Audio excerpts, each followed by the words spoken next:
नदीमुद्दीन साहब, भाई साइंस से ये तय हो जाए, ना इंतजामिया कमेटी की मानो और ना हिंदू पक्षकारों की मानो, साइंस से तय हो जाए कि इस शिवलिंग या फव्वारे की उम्र कितनी है।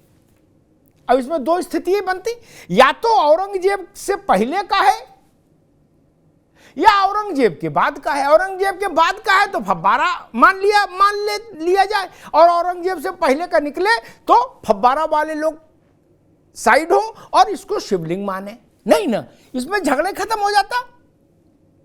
इस जांच के विरुद्ध अदालती हस्तक्षेप क्यों मांगा गया, ये एक बड़ा सवाल है देश के सामने।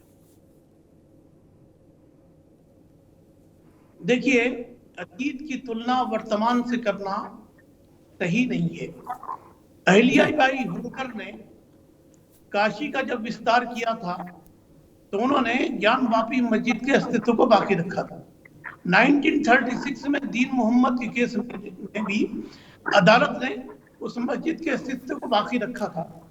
91 में वर्शिप एक्ट बना, उसने मस्जिद की संरक्षण की जिम्मेदारी लिया कि इस एक्ट के तहत मस्जिद को हम संरक्षण देंगे।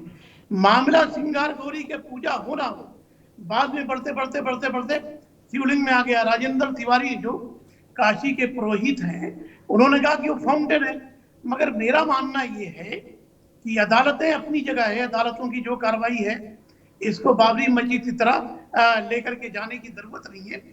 मगर एक बात तो आपको मानना पड़ेगा कि अगर आप चाहते तो 91 का वर्शिप एक्ट हटा दीजिए। जब तक 91 का वर्शिप एक्ट है तो मस्जिद को संरक्षण मिलेगा और मस्जिद को संरक्षण हासिल है। मेरा मानना ये है कि अदालत में हम जाएंगे और अदालत में और भी जाएंगे, मगर दोनों आपस में अगर बातचीत करके कोई रास्ता निकलता है तो और ज्यादा बेहतर है। इसको बाबरी मस्जिद के जैसा अटकाना लटकाना भटकाने से कुछ होने वाला नहीं है। ठीक है मुफ्ती साहब जी, और जितना लंबा जाएगा उतना देश के हित में नहीं। जी बिल्कुल ठीक बात है। फोड़ा हो तो जितनी जल्दी ऑपरेशन करा लो उतना अच्छा, नहीं तो फोड़ा गैंग्रीन हो जाएगा, गैंग्रीन के बाद कैंसर हो जाएगा, अंग काटना पड़ता है। प्रथम अवसर पर ऑपरेशन हो जाना चाहिए विवाद में, तभी देश और राष्ट्र और समाज सुरक्षित रहता है और संपुष्ट होता है। मुफ्ती साहब ने एक बात कही, मुफ्ती साहब बड़े आलिम फाजिल व्यक्ति हैं, उनका पूरा एहतराम करते हुए मैं एक बात कहूँगा कि 1992 का नरसिंह राव के समय का जो वर्शिप एक्ट है ना, उसकी बड़ी चर्चा होती है, लेकिन उसमें एक पेच है। अब ये पेच राव साहब ने क्यों रखा, ईश्वर राव साहब को जन्नत बख्शे अल्लाह, ठीक, लेकिन क्यों रखा, लेकिन है, पार्लियामेंट की मोहर है उस पर, वो मैं आज उद्घाटित कर दूं। 100 साल, रावत साहब आपके पास आऊंगा, 100 साल या उससे अधिक उम्र के जितने भी इमारतें हैं वो इसके अधीन आ जाएंगी। पूरा ये भारतीय पुरातत्व का जो कानून है उसके दायरे में आ जाएंगे, और इससे उसमें ये 1992 का पूजा स्थल विधेयक लागू नहीं होगा। ठीक, एक तो ये चीज, इसकी तस्दीक कर लीजिए वकीलों से और गूगल से, दोनों जगह से मेरी बात की तस्दीक हो जाएगी। और दूसरी बात, जब वजू का मामला आया था और सुप्रीम कोर्ट में इंतजामिया कमेटी आई थी पिछले साल, है ना, तो इंतजामिया कमेटी ने, मुस्लिम पक्ष ने कहा था हुजूर सब बंद कर दो, सबको बाहर निकाल दो और जैसा हम चला रहे वैसा चलाने दो। तब यही चीफ जस्टिस थे चंद्रचूड़ साहब, उन्होंने कहा था कि तब भी 92 का हवाला दिया गया था, मुफ्ती साहब आप भी और अतीक साहब आप भी ध्यान रखिएगा, इसी वर्शिप एक्ट का। तब चीफ जस्टिस ऑफ इंडिया ने कहा था किसी भी स्ट्रक्चर की प्रकृति यानी उसका नेचर, उसके निर्धारण के काम पर रोक नहीं लगाता है वर्शिप एक्ट।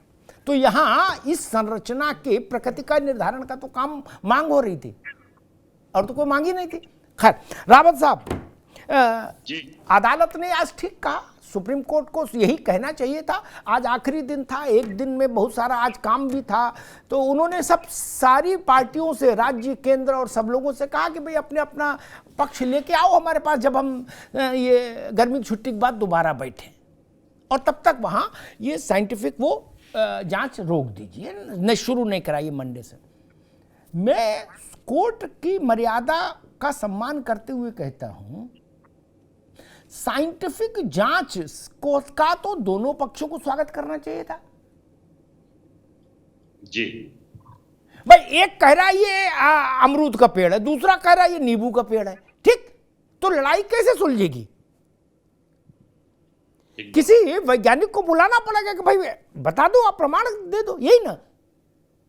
ये फव्वारा और शिवलिंग, इस विवाद का समापन इससे नहीं हो सकता था क्या? इसमें कोर्ट का इंटरवेंशन क्यों कराया गया राव साहब? अमिताभ जी, जब इतिहास को कोई ना माने और इतिहास पर बात को किसी को एक्सेप्ट ना करे, उसके प्रूफों को एक्सेप्ट ना करे, तो फिर हमारे पास एक रास्ता होता है कि कोर्ट में जाएं जी। कोर्ट भी फिर कोर्ट के पास प्रूफ चाहिए, और प्रूफ में वैज्ञानिक तथ्य चाहिए, और वैज्ञानिक तथ्य है कि कार्बन डेटिंग कराई गई, और तो कोई तरीका नहीं है। अब मुफ्ती साहब से हम कहें कि भाई इतिहास तो यही कहता है औरंगजेब का कि एक पत्र है और कत्ता के अंदर रखा हुआ है, तो उन्होंने उसमें आदेश दिया था कि भाई इसको तोड़ा जाए या मस्जिद बनाई जाए। अब ये उसको नकार दे, माने ही नहीं, ये बोले कि नहीं काशी के अंदर, मथुरा के अंदर और अयोध्या के अंदर ये सब हमने किया ही नहीं। अगर ये ऐसा बोलते हैं तो कार्बन डेटिंग एक ऐसा बनता है साइंटिफिक रीजन जिसमें ये दूध का दूध पानी का पानी हो सकता है। अब ये इस ओम के निशान को भी नहीं मान रहे कि इसके फव्वारे के ऊपर ओम का निशान क्यों है, इसके ऊपर त्रिशूल के निशान क्यों है, इनको मानने के लिए तैयार नहीं, उन चिन्हों को मानने के लिए तैयार नहीं है। अब दीवारों से सिर मारना तो बेकार है, क्योंकि इनसे किसी बात को अगर हम बोलेंगे, आप इसको देखिए कि इसकी पश्चिम की दीवार पे आप इनके चिन्हों को देखिए कि किस प्रकार से हमारी मूर्तियों के पिलर लगे हुए, किस प्रकार से सब कुछ दिखाई दे रहा है। यानी अगर सऊदी अरब से भी कोई व्यक्ति लेके आ जाए अमिताभ जी और उससे सर्वे कराएं कि भाई आप सर्वे कर दो, यहाँ पर ये हिंदू चिन्ह है या मुसलमान चिन्ह है, तो वो भी यही कहेगा, सऊदी अरब वाला और पाकिस्तानी भी यही कहेगा कि ये हिंदुओं के चिन्ह है और ये यहाँ पर हिंदू मंदिर था। लेकिन नहीं मानेंगे। जब नहीं मानेंगे तो हमारे पास एक ही ऑप्शन है, कोर्ट के पास एक ऑप्शन है कि भाई कार्बन डेटिंग करा लो इसकी कि ये बाकी औरंगजेब से पहले का था या बाद का है, तो क्लियर हो जाएगा। आप ये कहते हैं फव्वारा है, कि इस प्रकार के फव्वारे कहीं होते ही नहीं है, तो ये शिवलिंग का स्वरूप है, सीधा सीधा दिखाई दे रहा है। तो यहाँ पर ये डरे हुए हैं, इनको ये लग रहा है कि कहीं अगर ये कार्बन डेटिंग में प्रूफ आ गया तो फिर ये दावा इनको छोड़ना पड़ेगा और फैसला कोर्ट का इनके खिलाफ आएगा। इस बात से डरे हुए और कोई वजह नहीं है। और विद्वान है ये, सबको मान लेना चाहिए, लेकिन मानने के लिए तैयार नहीं है, क्योंकि अगर ये मानते हैं तो फतवा जारी हो सकता है नदीम साहब के साथ, जब ये खुद विद्वान है। और इनको इतिहास का देने का, आप देखिए लीबिया में पढ़ के आए हैं, लीबिया में इजिप्ट में पढ़ के आए हुए हैं ये, और मैं इजिप्ट में गया था अभी, मैंने वहां पर देखा है कि मंदिर, बड़े बड़े मंदिरों के बीच में मस्जिद बनी हुई है, और मैंने उसका लाइव फेसबुक पे किया था। वो इसलिए किया था कि हिंदुस्तान के मुसलमान और हिंदू देख लें कि लीबिया के मंदिरों का क्या हाल हो, इजिप्ट के मंदिरों का क्या हाल हो रखा है। वहां म्यूजियम में ये तो खुद वहां पढ़ के ही आए हुए हैं मौलाना साहब। तो वर्ल्ड के अंदर हाजिया सोफिया आप चर्च की बात कर लीजिए, वहां पर भी चर्च को उठा करके मस्जिद में कन्वर्ट कर दिया। तो पूरा वर्ल्ड इनके आतंक से तरस रहा है, और ये सच है कि ये फव्वारा नहीं है, ये सच है कि शिवलिंग है हमारा, और इनको मान लेना चाहिए। कोर्ट कलेश से कोई फायदा नहीं है, भाईचारे में बैठ जाए मुफ्ती साहब और बोल दे भाई आप ये ले लीजिए। ठीक, मुफ्ती साहब बताएंगे दोबारा। मोहम्मद अतीक साहब, वैज्ञानिक जांच, साइंटिफिक जांच से एतराज क्यों? दूध का दूध पानी का पानी हो जाता नहीं। अब औरंगजेब तो आने से रहा बताने के लिए, ठीक, और औरंगजेब से पहले के काल के लोग भी गवाही देने नहीं आ सकते क्योंकि वो भी नहीं है। तो अब तो एक तरीका यही बचता है कि विज्ञान हमको बता दे कि क्या है। अतीक साहब, ठीक बात है जी, ना? देखिए जी अमिताभ जी, सबसे बड़ी बात तो ये है कि अदालत अगर फैसला देगी तो उसको कोई रोक नहीं सकता। अदालत जो भी फैसला देगी, जैसे चाहे बाबरी मस्जिद के फैसले में हमने माना कि फैसला मान लिया हमने उसका, और अदालत इसमें भी फैसला देगी तो उस पर कोई रोक नहीं सकता। लेकिन मैं आपको बता दूं, जब से भारतीय जनता पार्टी की सरकार आई है केंद्र में जी। और प्रदेशों में, तब से ये गैंग अति उत्साहित है। कभी क्या कहता है कि हमें श्रृंगार गौरी की पूजा की इजाजत चाहिए, जब वहां पर मामला बनता है तो कहते हैं नहीं, हम जो है अब हमें वहां वजूखाने में शिवलिंग नजर आ गया है। अब उसके बाद कहते हैं कि नहीं, उसका मलबा तहखाने में है। उसके बाद कहते हैं कि पूरी परिसर का कार्बन डेटिंग। नहीं, आप गैंग नहीं बोल खामोश हो जाइए, मैंने चुपचाप सुना है, आपको सुन लीजिए। आप गलत बोलोगे तो मैं विरोध करूंगा। खामोश हो जाइए। नहीं, गलत। अमिताभ जी, ठीक है राव साहब भाई, अब मोहम्मद अतीक साहब, गैंग शब्द ठीक नहीं, बाकी आप अपने तर्क रखिए जी। चलिए, कुछ लोग हैं जो स्पॉन्सर्ड हैं भारतीय जनता पार्टी की तरफ से, कर्नाटक की हार के बाद उनको लगा दिया गया है। अब चलिए ठीक है, आगरा की जामा मस्जिद की सीढ़ियां खंगालिए, उसके बाद मथुरा में हमसे आप पैक्ट करते हैं, पैक्ट के बाद आप अपनी ही जुबान से पलट जाते हैं और अदालत चले जाते हैं। उसके बाद अब देखिए कार्बन डेटिंग, पूरे ज्ञानवापी मस्जिद की कार्बन डेटिंग की बात, सर्वे की बात चल रही है क्या? अब उसमें विश्वेश्वर मंदिर की बात चल रही है। अगर नियत आपकी साफ है, हम इस बार ये मैं कह देना चाहता हूं कि ये बाबरी मस्जिद का मसला नहीं है।